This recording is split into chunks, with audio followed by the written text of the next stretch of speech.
Hola, oyentes de Radio Sefarat. Volvemos a encontrarnos con Pablo Dreisig en su sección El Anaquel, libros de filosofía judía. Hola, Pablo, ¿qué libro nos traes hoy? ¿Qué tal, querido Jorge? Vamos efectivamente a colocar un nuevo libro en nuestra biblioteca imaginaria de nuestro anaquel infinito de libros de pensamiento y filosofía judía. Hoy vamos a colocar un libro sumamente interesante, editado en el 2014 por la Universidad de Pensilvania. Y el libro lleva por título Reorientando el Este, viajeros judíos en el mundo medieval musulmán. El autor lo firma el libro el profesor Martin Jacobs, que es un investigador y profesor en la Universidad de Washington, en la Washington University, que está en San Luis. Si no me equivoco, esto es Missouri. Y el profesor Martin Jacob es profesor de estudios rabínicos en el departamento de estudios de Medio Oriente, islámicos, judíos, y además está afiliado al Departamento de Historia de la Universidad, la Washington University. Bueno, el libro es muy interesante porque cualquier libro que hable de viajes y de viajes medievales, renacentistas, ya de por sí concita el interés, es la promesa de una lectura llena de sorpresas, ¿no? Y más cuando se tratan de estos viajeros judíos cuyas tribulaciones y peripecias están acompañadas de eso que acompaña todos los viajes, que es una suerte de afán epistemofílico, es decir, ansias de conocimiento. Por supuesto que nuestro autor arranca con la que quizás es el libro, el Marco Polo judío, podríamos decir, que son los viajes de Benjamín de Tudela, Sefer Ha-Masaot, el libro de los viajes.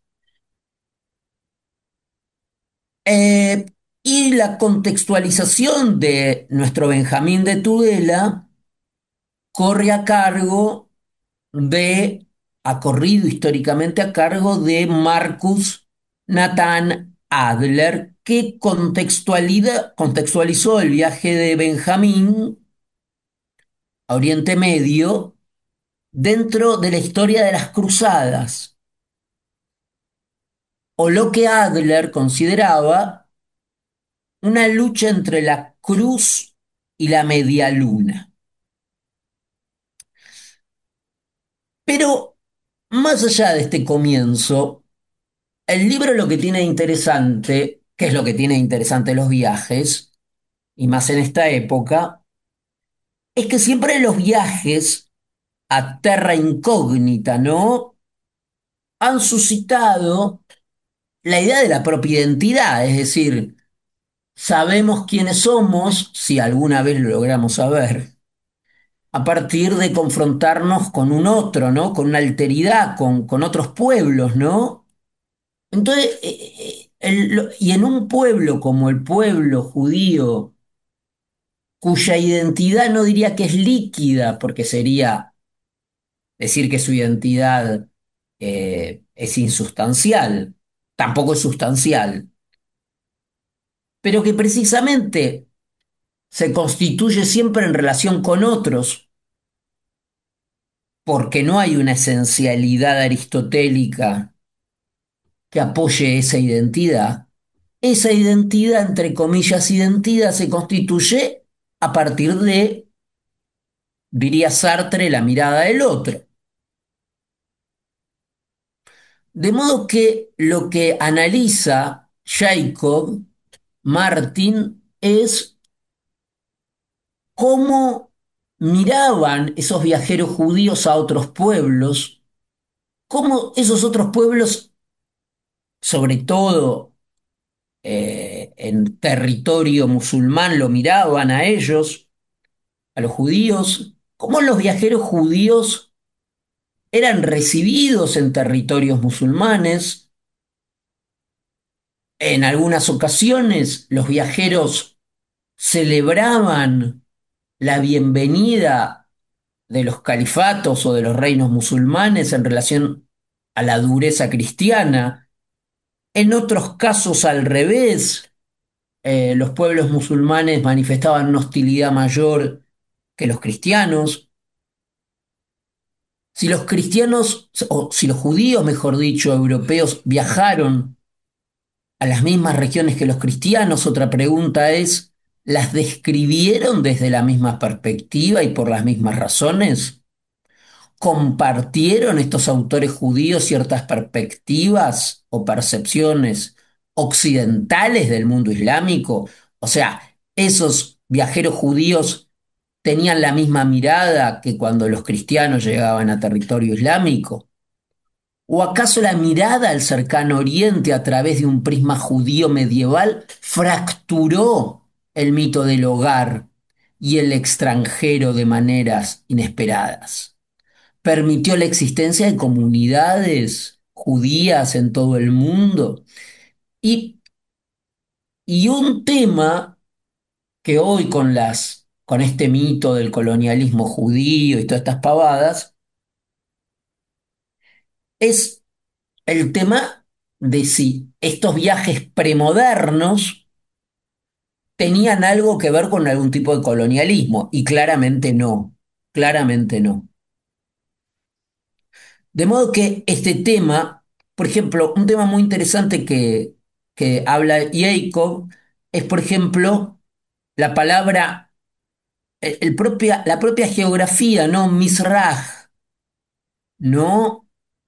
Y la palabra Mashrik, y en árabe Ma'arab, y en árabe Maghrib. Es decir, hasta los sentidos de este, oeste, izquierda, derecha, geográficos, se subvierten, o por lo menos se ven subjetivamente. Y afirma el autor que la mayoría de los viajeros judíos en los viajes a Oriente Próximo eran originarios de la Europa Latina y que por lo tanto mantenían una visión cristiana del Levante, incluso después del final del periodo de las Cruzadas. Es decir, hasta qué punto había una mirada judía diferente o no.